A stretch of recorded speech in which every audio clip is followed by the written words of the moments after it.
Hi everyone, welcome back to my channel. कैसे हो आप सभी लोग? आई एम श्योर कि आप सभी लोग ठीक होंगे। तो चलिए हम लोग आज का वीडियो स्टार्ट करते हैं। इस वीडियो में हम लोग डिस्कस करने वाले हैं significance of theoretical framework in nursing research वाला क्वेश्चन।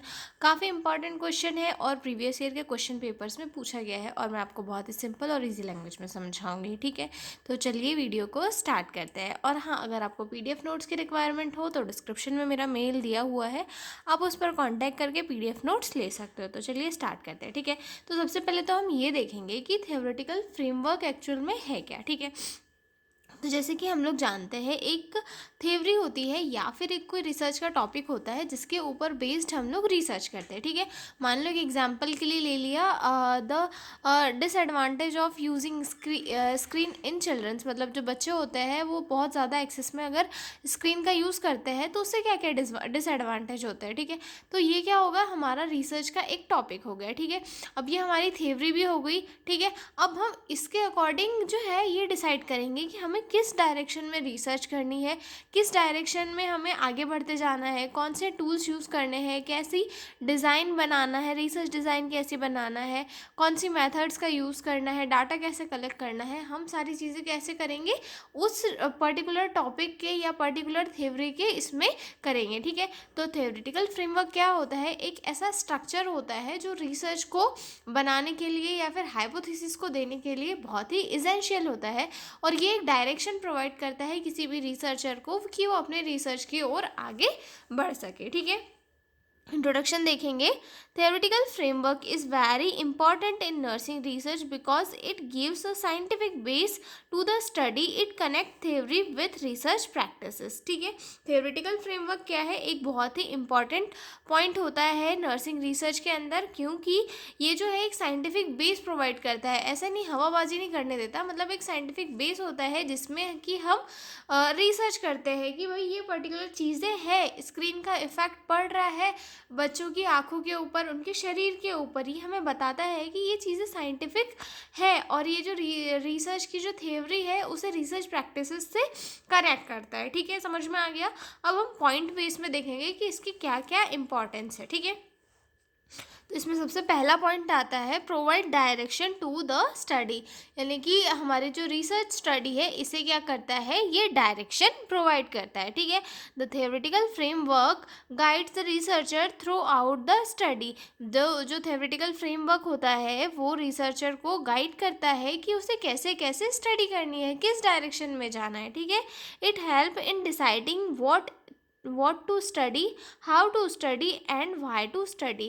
और ये जो है रिसर्चर को हेल्प करता है कि उसे क्या स्टडी करना है, कैसे करना है और क्यों करना है। जैसे कि हमारा टॉपिक क्या था कि बच्चों के ऊपर क्या डिसएडवांटेज हो रहे हैं, बच्चों की बॉडी के ऊपर क्या डिसएडवांटेज या फिर साइड इफेक्ट पड़ रहे हैं यूजिंग स्क्रीन के। ठीक है, तो एक हमारा जो थ्योरेटिकल फ्रेमवर्क रहेगा ये हमें क्या बताएगा कि जो है हमें क्या स्टडी करना है, वो टॉपिक स्टडी करना है, कैसे स्टडी करना है कि भाई हमें बच्चों का बॉडी चेकअप करना है। जो बच्चे ज़्यादा जब बहुत ज़्यादा स्क्रीन का यूज़ करते हैं उनका मेंटल चेकअप करवाना है, MSc करवाना है।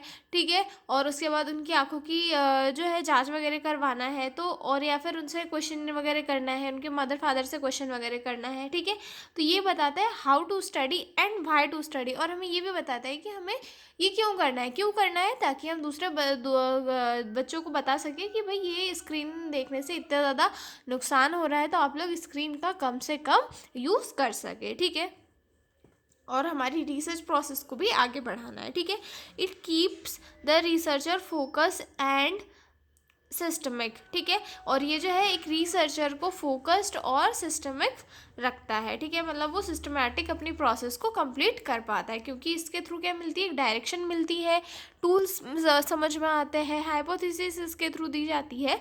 तो एक रिसर्चर को क्या मिलता है, एक फोकस और सिस्टमैटिक वे मिलता है जिससे कि वो अपनी रिसर्च की तरफ आगे बढ़ता है। ठीक है,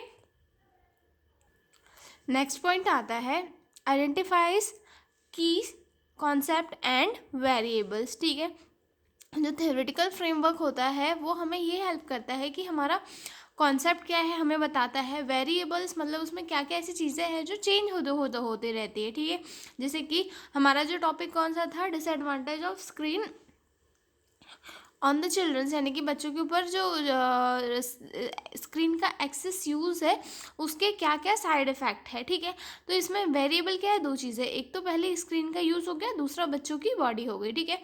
तो स्क्रीन का यूज़ बढ़ा और बच्चों की जो बॉडी है उसमें साइड इफ़ेक्ट भी बढ़े, ठीक है। तो ये क्या होगा, पॉजिटिव वेरिएबल हो गया, यानी कि एक भी बढ़ रहा है और दूसरा भी बढ़ रहा है, ठीक है। तो ये थ्योरेटिकल फ्रेमवर्क से हमें क्या पता चलता है कि कौन कौन से वेरिएबल्स है, कौन सा बढ़ रहा है, कौन सा घट रहा है, और उसके जो पर्टिकुलर कॉन्सेप्ट है वो क्या है, ठीक है।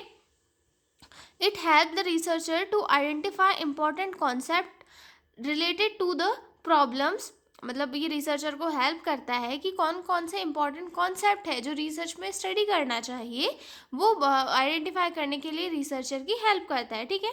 It shows the independent, dependent and other variables clearly, और इसमें जो है डिपेंडेंट, इंडिपेंडेंट वेरिएबल्स को जो है क्लियरली शो किया जाता है, ठीक है। This make the study clear and meaningful, और ये जो है एक रिसर्च स्टडी को मीनिंगफुल और क्लियर बनाता है, ठीक है, क्योंकि हमारे पास जब डायरेक्शन रहेगी, एक पर्टिकुलर फोकस और सिस्टमैटिक प्रोसेस रहेगी, तो जो स्टडी है वो कैसी होगी, क्लियर और मीनिंगफुल होगी, ठीक है। अगला पॉइंट देखते हैं, shows relationship between variables. The framework explains how different variables are related to each other, ठीक है। फ्रेमवर्क क्या बताता है कि एक वेरिएबल दूसरे वेरिएबल से कैसे कैसे कनेक्ट है, अभी हमने स्क्रीन वाला एग्जांपल देखा था, ठीक है। It helps to understand and cause and effect relationship, ठीक है। और ये क्या करता है, हमें हेल्प करता है, रिसर्चर को हेल्प करता है कि वो उनकी जो रिलेशनशिप है उन्हें समझ सके, वेरिएबल्स को, और उनके कॉजेस और उनके जो साइड इफ़ेक्ट है वो भी समझ सके कि कैसे कैसे उनकी रिलेशनशिप में जो है एक दूसरे के ऊपर वो अफेक्ट कर रहे हैं, ठीक है। This is very helpful testing hypothesis, मतलब और ये जो है हाइपोथेसिस को टेस्ट करने के लिए काफ़ी इंपॉर्टेंट चीज़ होती है, ठीक है। हेल्प इन फॉर्मुलेटिंग हाइपोथेसिस, जो थ्योरेटिकल फ्रेमवर्क होता है वो हाइपोथेसिस बनाने में भी हेल्प प्रोवाइड करता है, ठीक है। क्योंकि अब हमारे पास टॉपिक तो हो गया, तो अब हम ये सोचेंगे कि भाई हम इस पर्टिकुलर टॉपिक पे स्टडी करेंगे तो हमें क्या फ़ायदा होगा और हमें कैसे कैसे इस टॉपिक का कंक्लूजन निकालना है, कैसे निकालना है। तो ये सारी चीज़ें क्या हो जाएगी, हमारा हाइपोथेसिस हो जाएगी। तो हाइपोथेसिस हम किस बेसिस पे निकालेंगे, जब हमारे पास कुछ रिटन में मटेरियल होगा, कोई रिटन में फ्रेमवर्क होगा कि हमें इस पर्टिकुलर टॉपिक पे ये कंक्लूजन निकालने के लिए जो है रिसर्च करनी है, ठीक है। तो जो थ्योरेटिकल फ्रेमवर्क है वो हमें हाइपोथेसिस बनाने में भी हेल्प करता है, ठीक है।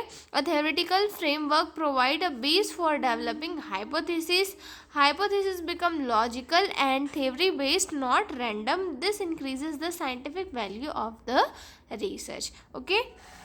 नेक्स्ट पॉइंट आता है हमारा, help in selection of research design. अब रिसर्च डिज़ाइन कैसे कौन सी सिलेक्ट करनी है, क्या करना है, टूल्स कौन से यूज़ करने हैं, ये सारी चीज़ें भी हमें किसके थ्रू मिलती है, एक फ्रेमवर्क के थ्रू। क्योंकि अगर हम घर का नक्शा ही नहीं बनाएंगे तो हम उसमें फिर दीवार कहाँ रखनी है, हम गेट कहाँ पे देना है, विंडो कहाँ पे देना है, कौन सी चीज़ कहाँ पे रखना है, ये तो कर ही नहीं पाएंगे। इसीलिए जो जो थ्योरेटिकल सिग्निफिकेंस होता है, थ्योरेटिकल फ्रेमवर्क होता है, ये हमें ये बताता है कि आपकी जो रिसर्च है वो किधर तक आगे बढ़ेगी और कैसे कैसे जो है रिसर्चर के द्वारा कंडक्ट की जाएगी, ठीक है। It help the researcher to choose an appropriate research design, और ये जो है एक रिसर्चर को रिसर्च डिज़ाइन चूज़ करने के लिए हेल्प प्रोवाइड करता है कि उसे एक कौन सी अप्रोप्रिएट एक रिसर्च डिज़ाइन को चूज़ करना चाहिए, ठीक है। It guide in selecting methods of data collection and analysis, और डाटा कलेक्शन के लिए कौन सी मेथड यूज़ करना है, एनालिसिस कैसे करना है, ये सारी चीज़ों के लिए भी गाइड करता है, ठीक है। This ensures the study is well planned, और ये जो है एक स्टडी को वेल प्लानड करता है, क्योंकि एक फ्रेमवर्क बन गया तो हम उसके अकॉर्डिंग आगे बढ़ते चलेंगे। और फ्रेमवर्क ही नहीं है, कुछ भी नहीं है, समझ में नहीं आ रहा है कि क्या हो रहा है इस रिसर्च में, क्या नहीं हो रहा है, तो एक रिसर्चर भी सही तरीके से जो है अपनी रिसर्च प्रोसेस को कंप्लीट नहीं कर पाएगा, ठीक है।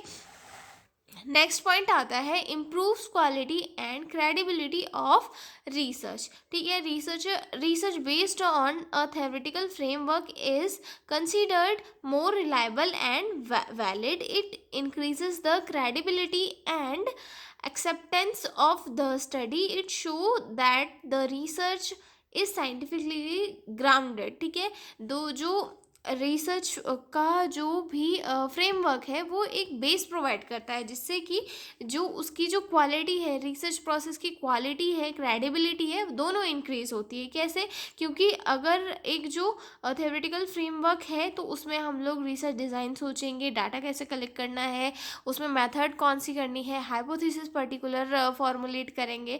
तो इससे क्या होगा कि ये एक रिलायबल और वैलिड चीज़ होगी, क्योंकि चीज़ें जो है साइंटिफिक मेथड के थ्रू आगे बढ़ रही है। ठीक है, और इसकी जो क्रेडिबिलिटी है और एक्सेप्टेंस है, इसके चांसेस भी बढ़ेंगे। ठीक है, it show that the research is scientifically grounded. और ये जो है ये बताता है कि जो रिसर्च प्रोसेस है वो साइंटिफिकली ग्राउंडेड है। ठीक है, मतलब साइंटिफिकली जो भी तथ्य होते हैं उनके ऊपर बेस्ड है। ठीक है, तो ये थे हमारे significance of theoretical framework in research. ठीक है, काफ़ी इंपॉर्टेंट क्वेश्चन है और आपको एग्जाम में आ सकता है।